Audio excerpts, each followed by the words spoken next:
پاکستان تحریک انصاف کے مارچ کو اسلام آباد پہنچنے اور معاملات کی مثبت سمت میں جانے کے درمیان بشرا بی بی کا مارچ کی قیادت کرنا آڑے آ گیا ہے۔ اسٹیبلشمنٹ اور پی ٹی آئی مذاکرات میں بشرا بی بی بڑی رکاوٹ بن گئی ہیں۔ پی ٹی آئی اور اسٹیبلشمنٹ کے درمیان رابطوں کی اندرونی کہانی سامنے آ گئی ہے۔ ذرائع کے مطابق موجودہ صورتحال پی ٹی آئی کے فیور میں تھی اور ذرائع کا دعویٰ ہے کہ کسی حد تک اسٹیبلشمنٹ بھی بات چیت پر آمادہ ہوتی نظر آ رہی تھی۔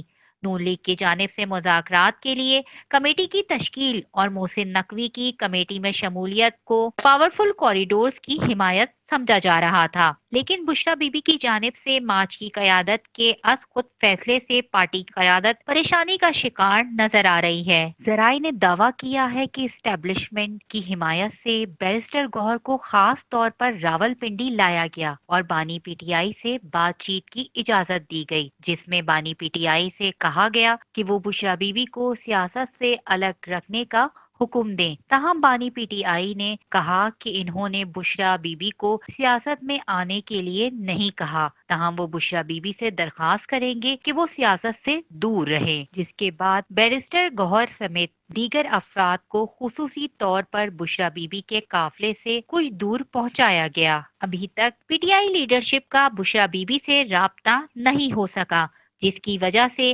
بانی پی ٹی آئی کا پیغام بھی بشرا بی بی تک نہیں پہنچ سکا۔ ذرائع کا کہنا ہے کہ اس وجہ سے قافلے نزدیک پہنچنے کے باوجود اسلام آباد میں داخل نہیں ہو سکے۔ دوسری جانب حکومتی کمیٹی سے جاری مذاکرات بھی کسی نتیجے پر پہنچ نہیں سکے ہیں۔ بشرا بی بی کی سیاست میں انٹری سے نالا پارٹی قیادت بھی اس وقت مذاکرات کے حق میں ہے۔ وہ چاہتے ہیں کہ اسٹیبلشمنٹ سے بات چیت کسی صورت شروع ہو جائے۔ بے نظیر مہدی، اسلام آباد، 5 نیوز۔